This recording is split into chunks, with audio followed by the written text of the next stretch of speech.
Okay, now we've set up our user account, the payer, as well as student information. We're going to go back to this Community Education tab.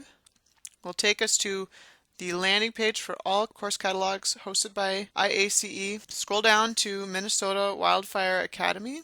Click on this link. That'll bring you to the Wildfire Academy landing page. Come down to the 2018 Minnesota Wildfire Academy. Click on that link. And of course, we come to our 2018 Minnesota Wildfire Academy landing page. Here you'll see all of the courses are listed. And also note that if you plan on staying on campus using on-campus housing, here is also where you'll enroll in on-campus housing, just as you would at a course. All right, so we're going to say that we're going to have a student in the Sling course and a student that is going to be taking S130, 190, L180, the basics. So we're going to click on that as well.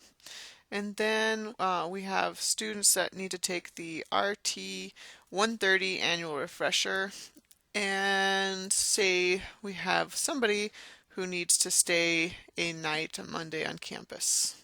So go ahead and add those. When you've clicked all of them, just like you have selected other things that you might buy and say gear or hotels, etc., whatever you might order online, we go down to add to cart, click on that, and that takes us to our cart. Now, in order to add multiple offerings of the same course, say we have two employees that need to go to RT 130, we'll just include two here in this box. That's our quantity. And in order to get that to actually show up, we go to Update Cart, click on that. Okay. And that puts us at two offerings of RT 130. So in order to assign a particular student to either course or any of the courses, go to Assign a Person, click on that. We're going to say that Jill Joe is going to be one of the people that takes the RT 130 down. So there's her name as a student. The next one will be Jake June, who will be taking RT 130. There's Jake June's information or his name. And then also this add a person, so it's a newer employee they'll be taking. This course is this Jack Jan, so we're going to go ahead and save and exit. We continue to do this for all of the courses, including housing. And so housing is right here. We're going to go ahead and say that Jake June is going to need to stay there on campus Monday night. So he's enrolled for a night of housing on campus now. All right, one more.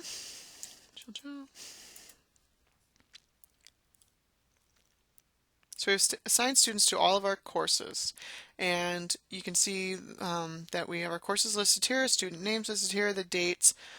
We do not catch any sort of overlapping courses, so in this case there's a refresher that was chosen was for the wrong day because Jill Joe is also Friday on the Sling course, so in that case we could delete this RT 130 and select a different date or a different Sling class date.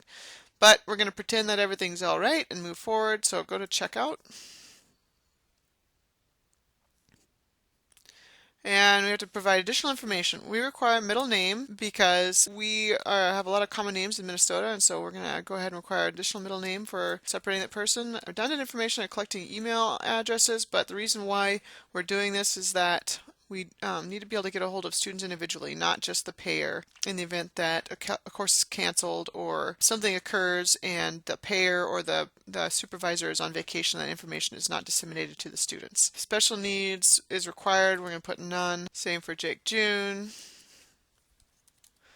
Middle name, email address, none. I'm going to go ahead and do this for all students. Again, it's important that we have the right email address. I know it seems redundant, but it's important to have the contact information for these folks individually. Click continue. All right, after we've clicked continue, it'll take us to this next page, which is the release page. As a supervisor, you can sign for yourself, but you also need to get permission from each one of the people that you're signing up for these courses, that they sign this or give you permission to sign this release, basically holding Itasca Area Community Ed and the college, as well as MNICS, MNICS, for release of safety. In this case, Jill Joe. I'm acting as Jill Joe. Just type in your name, that's your signature, and then this is where you have to include any dietary needs. If you have special needs for food and you do not write it down here, we cannot accommodate you during the Fire Academy. That information needs to be received in advance in order for us to accommodate you. No special food for Jill. This is a permission to text you via cell phone in case something happens. This is where you'll need to identify your agency, affiliation, or organization. We're just going to assume that these are MNDNR folks. This will need to be done for each student. We're going to go ahead and say that Jake Jans is a vegetarian. Put his food requirements there each course. So yes, autofilled for Jill Joe. Then Jack Jans. This again sounds redundant, or it is redundant, but we're getting this information in multiple locations so that we have records so we can get a hold of everybody. And again, one more time, have to click the box.